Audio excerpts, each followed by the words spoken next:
Inilah desa di perbatasan Kalimantan Utara dan Kalimantan Timur. Satu dari 6 desa di Kecamatan Sungai Boh, Kabupaten Malinau, Kalimantan Utara. Penamaan Mahak Baru berasal dari bahasa Dayak Kenyah yang dapat diartikan sebagai tanah yang subur. Di desa yang dihuni oleh etnis Dayak Kenyah ini, tergambar harmoni antara bentang alam, budaya, dan kehidupan manusianya. Di desa Mahak Baru, berdiri kokoh satu rumah panjang khas suku Dayak, simbol tradisi dan kehidupan komunal yang syarat nilai sejarah. Rumah panjang tersebut tidak hanya menjadi tempat tinggal, tetapi juga saksi perjalanan sejarah masyarakat Mahak Baru. Pemukiman ini berawal dari perpindahan tetua adat yang sebelumnya tinggal di Longpayau. Dahulunya, warga Longpayau lebih memilih akses ke Malaysia untuk kebutuhan harian. Hanya saja sejak ada konfrontasi Indonesia-Malaysia, keadaan berubah, sehingga mereka kesulitan untuk mendapatkan sejumlah kebutuhan yang tidak mereka hasilkan sendiri. Di antaranya minyak tanah dan garam. Inilah yang menjadikan sejumlah pemuda desa untuk mencari bahan tersebut ke daerah Mahakam Hulu. Dalam perjalanan kembali ke Longpayau, mereka menemukan sebuah hamparan luas yang kaya dengan sumber daya alam, hewan buruan, dan kesuburan tanahnya. Inilah yang diceritakan ke tetua desa, sehingga sekitar tahun 1962 terjadilah perpindahan penduduk dan menamakan desa baru dengan Mahak Baru. Di lokasi baru dibangun rumah panjang, rumah yang sudah menjadi tradisi masyarakat Dayak dan akhirnya menjadi cikal dari perkampungan Mahak Baru. Dan dari rumah panjang ini kemudian berkembang menjadi desa hingga saat ini. Kalau kakak desa Mahak Baru 179, terus penduduk 621, laki-laki 340, kalau perempuan 281. Secara geografis, Mahak Baru terletak di tengah hutan. Akses menuju desa ini ke pusat kabupaten hanya bisa dicapai dengan menggunakan pesawat perintis atau menggunakan jalur darat dengan waktu tempuh sangat panjang karena harus melalui rute Mahakam Samarinda baru ke Malinau yang bisa menghabiskan waktu perjalanan lebih dari 10 hari. Dengan akses yang demikian, masyarakat desa Mahak Baru memenuhi kebutuhan hidup dengan upaya mereka sendiri. Lahannya yang subur menjadikan pertanian di wilayah ini berkembang dengan baik. Masyarakat mengelola lahan mereka dengan tradisi winoma, yaitu menanam padi di ladang gunung atau biasa juga disebut padi ladang. Hampir semua warga menanam padi ladang. Selain itu, beberapa warga mulai pengayaan dengan kegiatan berkebun dan bertani padi sawah. Kalau desa kita di Mahak Baru, para umumnya masih ladang berpindah. Walaupun berapa tahun akhir ini mulai bersawah. Paling tidak 2 tahun belakang ini baru mulai. Sedangkan itu berapa kakak aja yang bikin sawah. Memang dari dulu sudah itu, Bu. Dari dulu sudah, dari nenek moyang kita sudah menyatu, sudah winoma namanya itu. Suku Dayak Kenyah terkenal akan kegigihan dan ketekunan mereka dalam bertani dan berladang. Berkat ketekunan masyarakat yang tinggi, masyarakat selalu memiliki cadangan beras yang melimpah.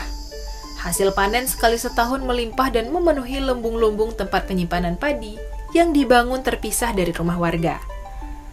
Hasil panen cukup sampai untuk tahun berikutnya, sekaligus sebagai antisipasi menghadapi musim paceklik. Kalau kirim beras, Prode saya semenjak berapa tahun yang lalu pernah ke Sule. Bahkan sebelumnya, kades yang sebelumnya pernah ke Long Sule.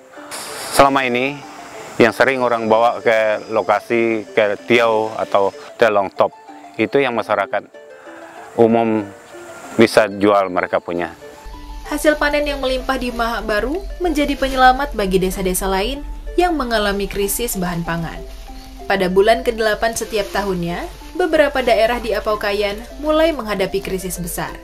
Di tengah tantangan tersebut, Mahak Baru muncul sebagai harapan, menjadi desa yang mampu mengirimkan beras ke desa-desa tetangganya. Bermula sekitar tahun 2017-2018, ketika Mahak Baru dengan hasil panen melimpahnya mulai membantu desa-desa lain yang kekurangan. Dukungan program subsidi ongkos angkut atau SOA dari pemerintah Kabupaten Malinau semakin memperlancar distribusi beras dan barang kebutuhan lainnya, menjangkau desa-desa terluar di Kalimantan dan menjadi sumber penghasilan bagi masyarakat. padi-padi yang sudah kami ngumpul itu sudah masih, yang tahun kemarin-kemarin masih ada. Jadi yang tahun ini lagi ada lagi. Jadi baru ditanya, bagaimana, ada beras kah atau ada padi kah yang mau dijual?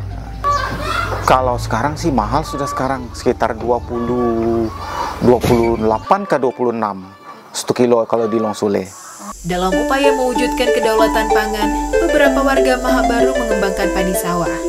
Pilihan ini muncul sebagai jawaban atas berbagai tantangan. Salah satunya adalah jarak ladang yang semakin jauh dari pemukiman. Kondisi ini membuat biaya dan tenaga yang diperlukan untuk bercocok tanam di ladang menjadi semakin besar. Mulai bersawah, karena memikir yang tadi itu, yang biayanya ke sana itu berapa, biaya buat ladang itu berapa. Antonius Anya menjadi salah satu contoh inspiratif warga yang mengelola sawah tada hujan. Dalam satu kali panen, sawahnya mampu menghasilkan 120 kaleng padi atau setara dengan 1,8 ton padi atau setara dengan 840 kg beras. Ya tergantung juga, kalau sawahnya sih, kalau kemarin tuh kami dapat, kalau sawahnya toh itu 120. Nah tambah lagi ladang yang keringnya. Ya yang tahun ini Bapak dapat 240. Hasil ini membuktikan bahwa meskipun hanya mengandalkan curah hujan dan ilmu pertanian yang diperoleh secara otodidak, masyarakat mampu mengembangkan pertanian sawah yang produktif dengan memanfaatkan lahan secara berulang. Keberhasilan ini memberi mereka harapan untuk mendapatkan perhatian lebih dari pemerintah, terutama dalam bentuk pendampingan pertanian yang lebih intensif guna meningkatkan hasil panen dan keberlanjutan usaha tani mereka. Jadi harapan saya supaya pemerintah mengupayakan supaya mengupayakan petak sawah ke depan. Sebagai daerah terluar di Provinsi Kalimantan Utara, kepastian ruang sangatlah penting bagi kelangsungan kehidupan masyarakat Mahak Baru. Meski sudah menempati wilayah ini sejak lama, Mahak Baru masih berjuang untuk mendapatkan penetapan dan penegasan batas administratif desa. KKI Warsi bekerja sama dengan pemerintah desa dalam melakukan pemetaan partisipatif untuk memetakan wilayah keruangan desa yang mencakup sebaran kebun, ladang, dan sawah milik masyarakat. Kepastian ruang ini merupakan langkah awal untuk kepastian pengelolaan sumber daya alam di desa ini. Hasil pemetaan partisipatif ini kemudian diintegrasikan ke dalam aplikasi berbasis website Potensi Ruang Mikro. Pendekatan inovatif ini memungkinkan desa untuk menyusun perencanaan pembangunan yang lebih efektif, berbasis data yang akurat dan terintegrasi, sekaligus mendukung keberlanjutan lingkungan, serta peningkatan kesejahteraan masyarakat secara menyeluruh. Secara khusus masalah administrasi dan batas-batas desa, mudahan cepat selesai dengan baik. Mahak Baru dengan kekayaan alam dan masyarakatnya yang gigih menghadapi tantangan besar dalam pengembangan pertanian. Saat ini wilayah kelola masyarakat dihimpit dengan keberadaan konsesi perusahaan. Kondisi ini menuntut adanya solusi dalam mendapatkan alokasi ruang yang legal untuk pertanian masyarakat melalui strategi dan kolaborasi nyata yang melibatkan peran antara pemerintah dan perusahaan pemegang izin. Hanya dengan langkah bersama, ruang hidup yang layak dapat terjamin, mendukung keberlanjutan, serta memberi masyarakat peluang untuk mengembangkan pertanian yang berkelanjutan dan mewujudkan kesejahteraan.